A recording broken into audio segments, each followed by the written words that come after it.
What if everything you thought you knew about perfectionism was wrong? Michael Jackson recorded over 40 perfect takes of a single song. Most artists would be thrilled with just one. But here's what nobody talks about. This wasn't about perfectionism. Probably this was something else entirely. And if someone has ever called you a perfectionist, they might have completely missed what you were actually doing. I'm Alex, a Brazilian guitarist and composer, and make sure to subscribe to this channel for more discussions like this.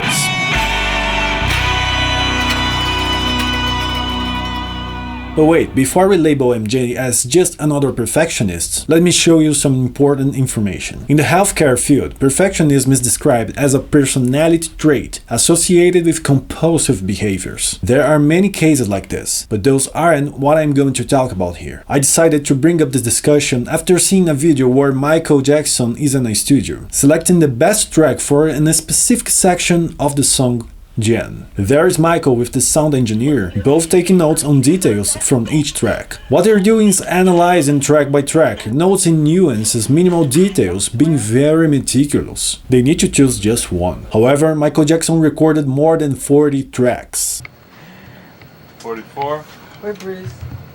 Heard me, I found peace within myself. Go with it, go with it, jam. Okay, again. 43.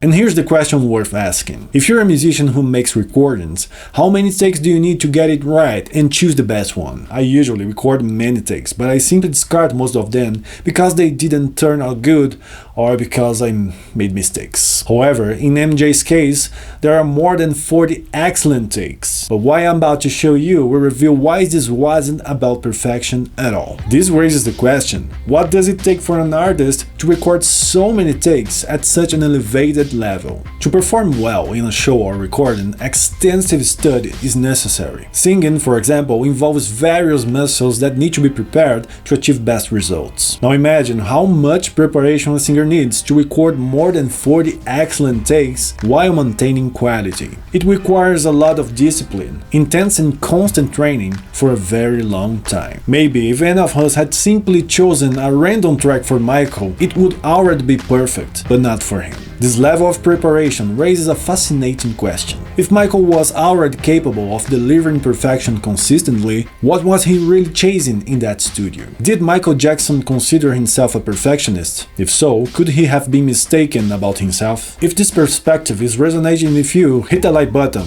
with MJ style move, perhaps.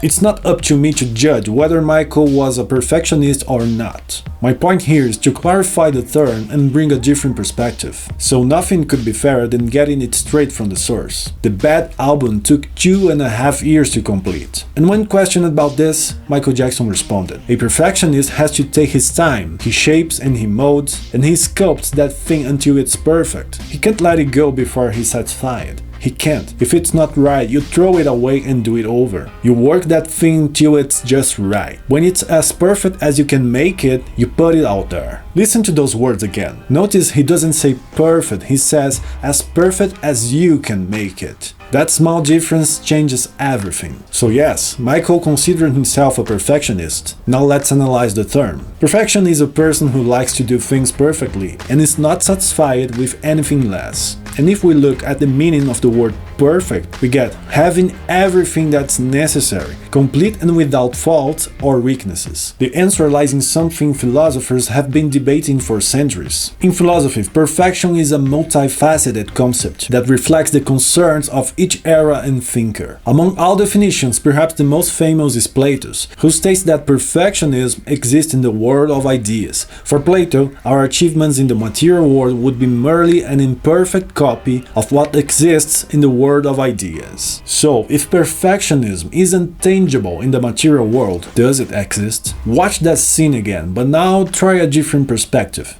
Go with it, jam. That's not bad. Yeah. 43? Me, I found peace within myself. Go with it, jam. Consider Plato's world of ideas, where the realization of ideas materializes in the world imperfectly. I believe that in the case of artists like Michael and many others, the countless hours of study and rehearsals, the dozens of takes and meticulous analysis might have nothing to do with perfectionism. Stop for a second. Think about the last time you did something over and over trying to get it right. Were you really chasing perfection? Or were you chasing something else entirely? Perfectionism would be just a detail that ends when the work achieves realization and social validation. Michael released the Bad album when he considered it perfect, ending the perfectionist trajectory of that period. Defining Michael merely as a perfectionist doesn't seem rather trivial considering the artist he was. What if in this case perfectionism isn't the objective, the main characteristic, but just a trace? Maybe a footprint, a clue, a consequence of something much bigger and more complex. Before I reveal what's really happening here, let me know in the comments. How many takes do you usually need to get something right? Now here's where it gets interesting and where most people completely miss the point. When we observe Michael and other high-level artists, it's fair to understand their journey to comprehend the real motivations behind what they do. And here's the common thread. When you reach a very high level in any activity, the lack of challenges can make the journey less stimulating and even boring. Michael wasn't seeking perfection in that moment in the studio. After all, he already had more than 40 perfect takes. He was seeking among the best he had done, the take that came closest to the challenge he probably set to himself at the moment of recording. If you're already good, you need to find a way to do better. You need a new challenge, a new step. You need more doors to open, more obstacles to overcome. You need to generate imbalance again to start new searches and objectives. Perfectionism, in cases like Michael's, might just be a trace of success along the way, a mere detail of the artist's greatness. So next time someone calls you a perfectionist, maybe ask yourself, am I seeking perfection, or am I just someone who refuses to settle when I know I can reach the next level? And since we're talking about perfection, this video talks about the perfect song that could have been included on Michael Jackson's Thriller album. If this changed your perspective on perfectionism, make sure to subscribe for more deep dives like this. And tell me in the comments, what's your next challenge going to be?